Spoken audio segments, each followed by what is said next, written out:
जनाब दिनाकरन साहब की जो पार्टी है AMMK से अलायंस हुआ है और तमिलनाडु के इस असेंबली के इलेक्शन में MIM पार्टी इस अलायंस में 3 सीट पर उनके साथ लड़ेगी।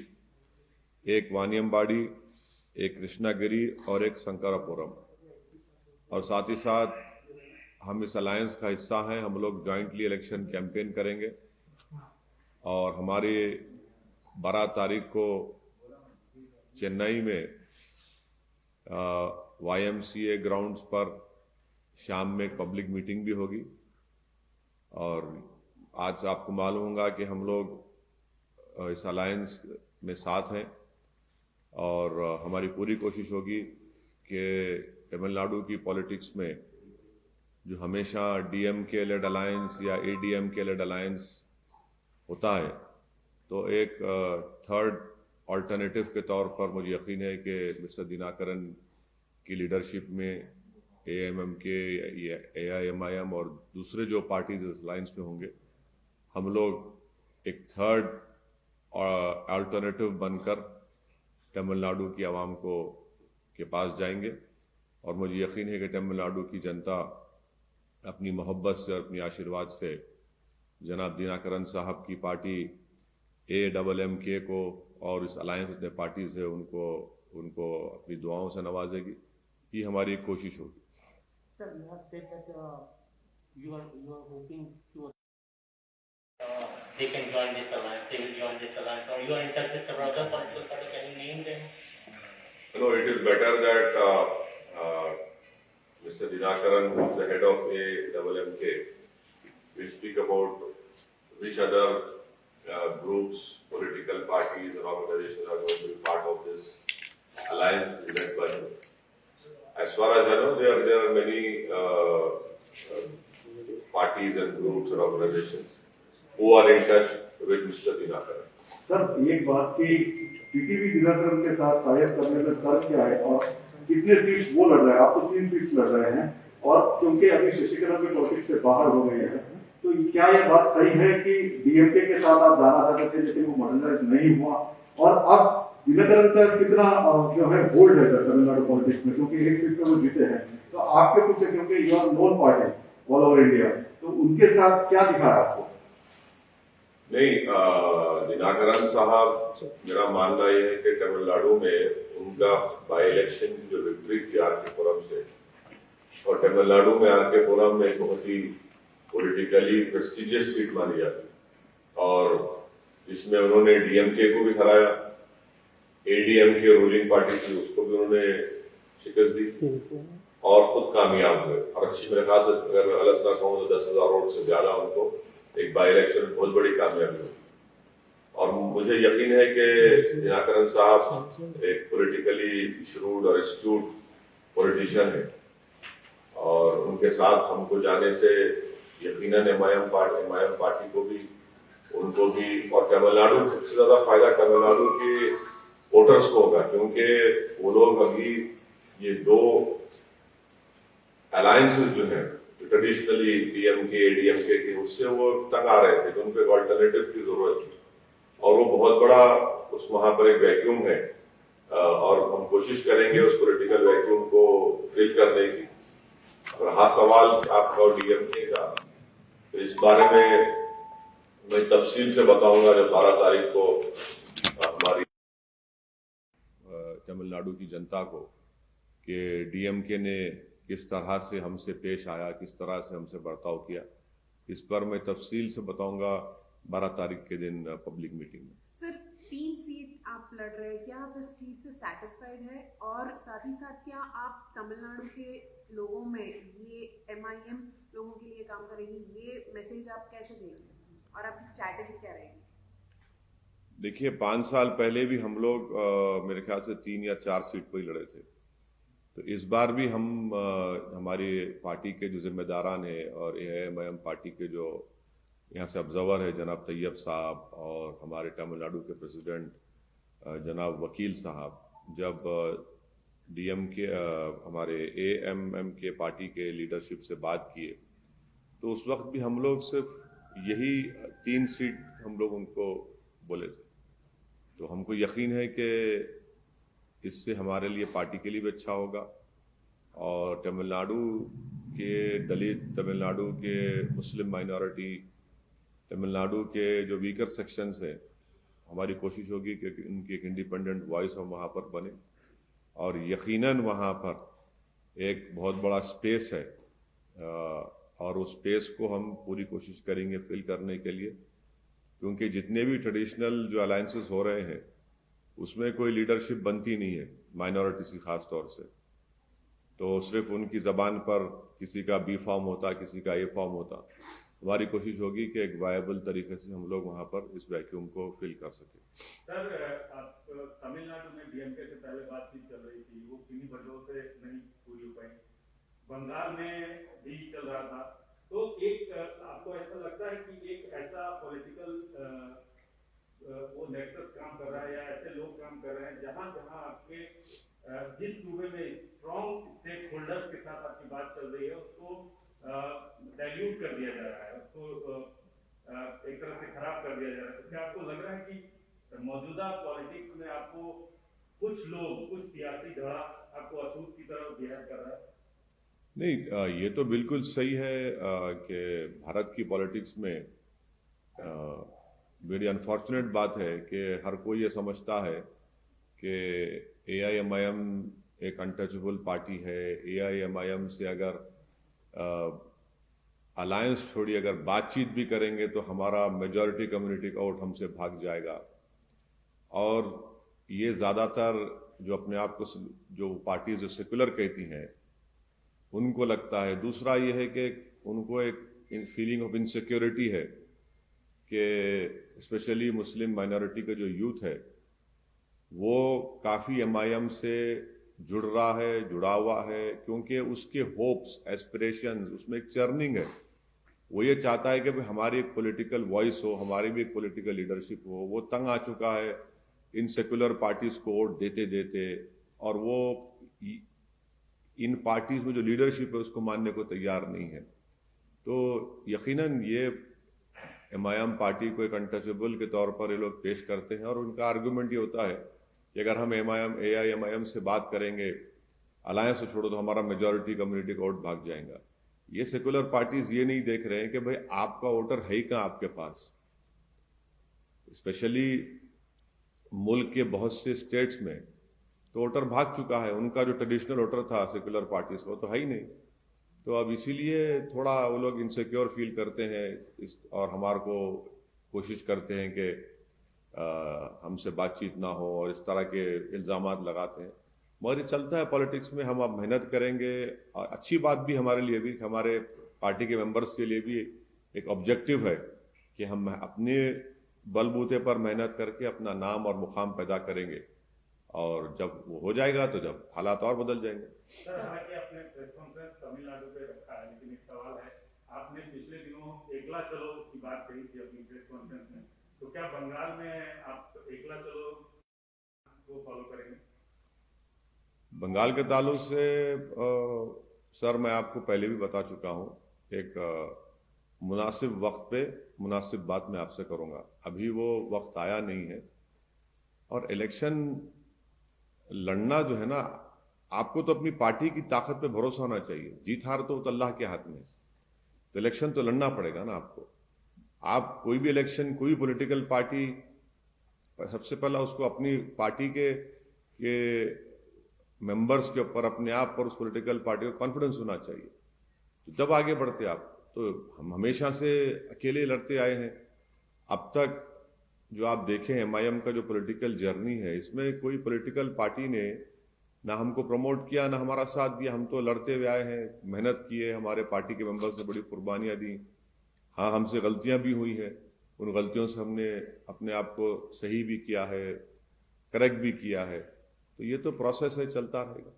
सर, ये जो 3 सीट हीरो या अलायंस में, वलियमवाड़ी में आप कंटेस्ट कर चुके हैं, वलियमवाड़ी में आपने कैंपेन किया, कृष्णगिरी और शंकरपुरम, ये दो कॉन्स्टिट्यूएंसीज को सेलेक्ट करने के पीछे क्या रीजन है? नहीं, यहाँ देखिए मैं आपको बताना जरूरी समझूंगा कि पिछले 4 साल में हमारे पार्टी का ऑर्गेनाइजेशन अगर मैं गलत ना कहूँ तो कम से कम 25 असेंबली कॉन्स्टिट्यूंसी में बहुत अच्छा ऑर्गेनाइजेशन है हमारा पार्टी का, और दूसरे 20 कॉन्स्टिट्यूंसीज में एक मिनिमम लेवल पर है, मगर 25 असेंबली कॉन्स्टिट्यूंसी तो हमारा अच्छा ऑर्गेनाइजेशन है। और उसके बाद हम लोग जब डिस्कशन हुआ दिनाकरन साहब की पार्टी से और हमारे पार्टी में, तो हम लोग बोले ठीक है, हम 3 सीट्स पर हम लड़ेंगे, और जहाँ जहाँ हमारी स्ट्रेंथ है, जहाँ जहाँ हमारा ऑर्गेनाइजेशन है, जहाँ जहाँ हम कोशिश कर सकते हैं, वहाँ पर दिनाकरन साहब की पार्टी के अलायंस, उनकी पार्टी कैंडिडेट अलायंस के कैंडिडेट्स को हम लोग कामयाब करने की कोशिश करेंगे। How many seats this alliance will contest, sir? You have finalized or looking for? No, we are going to contest in 3 seats in the forthcoming Tamil Nadu Assembly election, and we are very happy that we are part of the alliance of AAMMK led by Mr. Dinakaran, and we are going to contest in Vaniambadi, Krishnagiri and Sankarapuram, and we'll be holding a joint public meeting. I'll also be joining that public meeting, which is going to be held on the 12th of March in Chennai in the evening in the YMCA grounds. And jointly, I will be campaigning with the AAMMK leadership and the other allies which are going to be part of this alliance. And we are definitely going to try and give a third political alternative to the people of Tamil Nadu, because traditionally there has been only 2 alliances, the ADMK and the DMK-led alliance. So and the Tamil Nadu people definitely want a third political viable alternative, and there is a huge political space for that. Mr. Dinakaran's victory in a by-election, that itself is a very historic victory which he attained, because the assembly constituency which he represents is a very prestigious political constituency, and he defeated ADMK and DMK. So that itself had shed a lot of shudders and concerns in other 2 political formations. So we'll definitely try, and our whole intention is that the people of Tamil Nadu, especially the weaker section, the OBCs, the Muslim minorities, they deserve an independent political voice, because the other 2 alliances, you are not very independent in voicing the real concerns of the weaker sections. So we hope to do that. How many seats this alliance will contest, sir? 2 out of 234, how many? As far as I know, we are contesting 3 seats. The remaining 231 seats will be contested by Mr. Dinakaran's party and the other alliance partners. The whole details would be given to you by Mr. Dinakaran when he holds a press conference today or tomorrow. Every details will be given. So far you are looking for contesting on each and every seat of Tamil Nadu, sir, this alliance?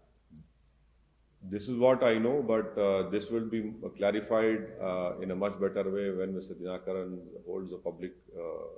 holds a press conference and addresses the media.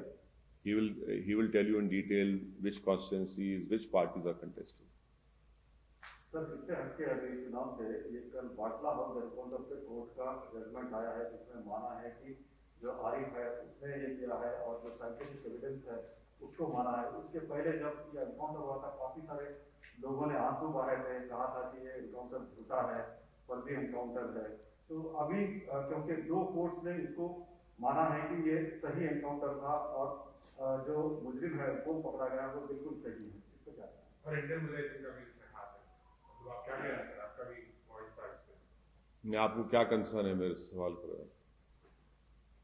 आपका concern क्या है? Concern ये है कि जब ये encounter हुआ तो सोनिया गांधी ने आंसू बहाए थे। अच्छा। कांग्रेस पार्टी ने कहा था कि ये फर्जी एनकाउंटर है, ठीक है। कई सारे दूसरे लीडर्स ने भी कहा था कि इस पर जांच होनी चाहिए जी। अब 2 कोर्ट्स ने उसको सही ठहराया। अब आप देखिए, मैं तो AIMIM का रिप्रेजेंटेटिव हूँ।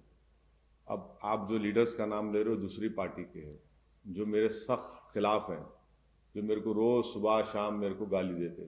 अब इन लोगों का जवाब मैं कहाँ दे सकता हूँ प्रसाद साहब, उनसे ही पूछ लो आप, आपने दिल्ली ब्यूरो को बोलो, आप उनको जो रोए या आप नहीं नहीं कमेंट उनसे करते हैं सर, नहीं नहीं मैं नहीं नहीं मैं नहीं नहीं नहीं नहीं मैं कई सारे अभी ये तो सही नहीं, फैसला आया है, आप देखिए कॉन्स्टिट्यूशन को मानते हैं, नहीं नहीं देखिए जुडिशरी को मानते हैं, तो एक बात ये क्या सही ठहराते हैं या नहीं? दो कोर्ट ने फैसला दिया है, as a independent political party आप भी हर चीज में अपनी जो है रुचि रखते हैं। कोर्ट का जजमेंट है, मानना पड़ेगा ना। कोर्ट का जजमेंट कौन नहीं मानता बोलिए आप? जुडिशरी का जजमेंट है, मानना पड़ेगा। और जो भी डिससेटिस्फाइड होगा उसको अपील करने का मौका है, वो भी कोर्ट का प्रोसेस है। तो कोर्ट का जजमेंट है, इसमें मानना नहीं मानने का क्या, कोर्ट का जजमेंट है। आपको कोर्ट के जजमेंट से आप मुतमईन नहीं है, अपील करिए, सुप्रीम कोर्ट तक जा सकते हैं आप, फिर रिव्यू पिटिशन डाल सकते हैं। तो जुडिशियल प्रोसेस है, उनको राइट है, कोर्ट का जजमेंट है, मानना पड़ेगा, उसमें क्या है। मगर आप जो पॉलिटिकल पार्टीज का बात नाम ले रहे हो वो उनसे पूछिए, मैं कैसा बोलूँ। Sir, now you have finalized whole plan for Tamil Nadu. What about Bengal? Because Bengal was on your priority list when you are visiting again last You time. see, when in you permitted- I don't know whether you have followed what I said in my party formation day public meeting. MIM contesting elections or not contesting elections is based on what my party thinks is right for my party. So we will decide at an appropriate time. Our team members are in Bengal, led by Mr. Majid Hussain, along with our Bengal team is there. And once we meet them, and we'll decide and let you know. So nothing is finalized, whether your party will contest or not contest. No, I'll let you know at appropriate time. regarding the blind side issue, that is MAM intense वगैरह हमने rate case में कोई political allegation कर रहा है मतलब BJP का भी ये कमेंट्स है। कमेंट है 360 एमपी आरएन भी बोला बोलते बच्चे हैं, सर मतलब बाइंसा की इंसिडेंट कैसा देखते हैं आप, क्या बोलते हैं? बोलते बच्चे हैं, क्या है? नहीं सर, आपके पॉइंट से कैसा देखते हैं? मतलब हाँ। आप तो अपील करते रहे कि नहीं होना चाहिए। हाँ बिल्कुल, क्यों नहीं करेंगे भाई, हमेशा अपील करें, हमेशा अपील करें कि अमन रहना, पीस रहना। हम तो तेलंगाना गवर्नमेंट को मैं पहले ही बोल चुका हूँ, तेलंगाना गवर्नमेंट के लीडरशिप को बोल चुका हूँ कि old Nizamabad district, old Adilabad district में पूरी तवज्जो लेने की ज़रूरत है वहाँ पर। ये ऑलरेडी मैं ऑन रिकॉर्ड बोल चुका हूँ सबको, कहीं पर भी ब्रीच ऑफ पीस नहीं होना चाहिए, कहीं पर भी वायलेंस नहीं होना चाहिए। ये अच्छा नहीं है। तेलंगाना, ये भैंसा के रिसेंट 2 इंसिडेंट्स को छोड़कर ओवरऑल तेलंगाना बड़ा पीसफुल रहा है, बावजूद इसके कि कम्युनल और फैशिस्ट फोर्सेस जो है वो प्रोवोकेशन करते रहते हैं, मगर ओवरऑल पीस रहा है। तो पीस को और स्ट्रेंथन करने की ज़रूरत है। और यकीनन मैं उम्मीद करता हूँ कि भैंसा हो या तेलंगाना हो, वहाँ पर अमन रहेगा और अमन और मजबूत होगा। कर्नाटक के होम मिनिस्टर ने सर अभी कहा है कि गवर्नमेंट सोच रही है एक ऐसे कानून का जो ये malicious अटैक एंड जो फेक कैंपेन या ब्लैकमेलिंग काइंड ऑफ इंसिडेंट्स हो रहे हैं पब्लिक रिप्रेजेंटेटिव के खिलाफ, उसके खिलाफ एक कानून बनाने की वो लोग तैयारी कर रहे हैं कि ऐसा कानून लेके आया जाए कि इस तरीके से फेक और blackmailing kind of activity public servant से रिलेटेड ना हो। आप बोलिए, आप मीडिया में रह के आप बर्दाश्त करेंगे इसको? क्या मतलब ब्लैकमेलिंग का? ब्लैकमेलिंग का मतलब क्या है? आप अपनी जिंदगी जो है गंदगी में गुजारेंगे, बदकिरदारी में गुजारेंगे, एक्सप्लॉयटेशन करेंगे कमजोरों का, और जब आपकी गंदगी और बुराई अवाम में आ जाती है तो आप उसको बोलते कि नहीं दिखाना। वो कौन क्या अपने घर में कर रहा मेरे को उससे मतलब नहीं है, वो आप क्या करते आपका राइट है वो। बट अगर जब कोई आपके ही पॉलिटिकल अपोनेंट्स आपके वो निकाल देते हैं वो तमाम चीजों को, तो फिर उस पर क्या बोलेंगे आप? आप बोल रहे ब्लैकमेलिंग नहीं करना, फिर आप बीफ के ऊपर कानून क्यों बनाए? ये क्या बात है भाई? आप मैं क्या खाना खाऊंगा आपको उसकी फिक्र क्यों है? करीब पूरी खुरेश कम्युनिटी जो है, जिनका प्रोफेशन ही खुद ये है, उनको बर्बाद कर दिया पूरे कर्नाटका में। और आपके एमएलएस की जब बात आ रही है तो आप बोल रहे हैं, क्या बोल रहे हैं, ब्लैकमेलिंग का कानून बनाएंगे। फिर मैं जो खाना चाह रहा हूं, ठीक है, काउ स्लॉटर एक्ट है, मानते हो, लॉ है, मगर ये दूसरा जो उस पर क्यों बंद कर दिया? पूरी इंडस्ट्री बर्बाद कर दिए। दलित, गरीब जो मुसलमान हैं, जो गरीब लोग हैं, पूरा प्रोफेशन है उनका। अपनी जहां बात आ रही, अपनी चमड़ी को बचाने की बात आ रही, तो ब्लैकमेलिंग हो जाता है। आपकी कलरफुल लाइफ पब्लिक में आ रही तो आप परेशान हो जा रहे हैं। आप कलरफुल क्यों लीड करते हैं भाई? ब्लैक एंड व्हाइट लीड करिए ना। मगर अपनी, आपकी इंटेग्रिटी, आपकी अनपॉपुलैरिटी को आप बचाने के लिए लॉ बना रहे, मगर वो जो गरीब जो भूखा मर रहा है आपके लॉ से कर्नाटका में, उसकी कोई फिक्र नहीं है इनको। तो इससे मालूम हो रहा है कि कितना ये लोग लॉ बनाते सिर्फ अपने सेल्फ सेंटर्ड आइडियोलॉजीज के ऊपर, अपने आप को प्रोटेक्ट करने के लिए, अपने इमेज को प्रोटेक्ट करने के लिए।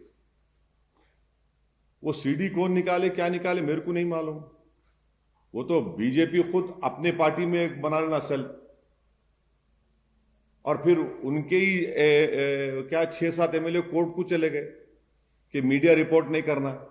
अब मीडिया भी तो कुछ बोलना ना। हाउ कैन मीडिया टॉलरेट कर रहे हैं आप ऐसा?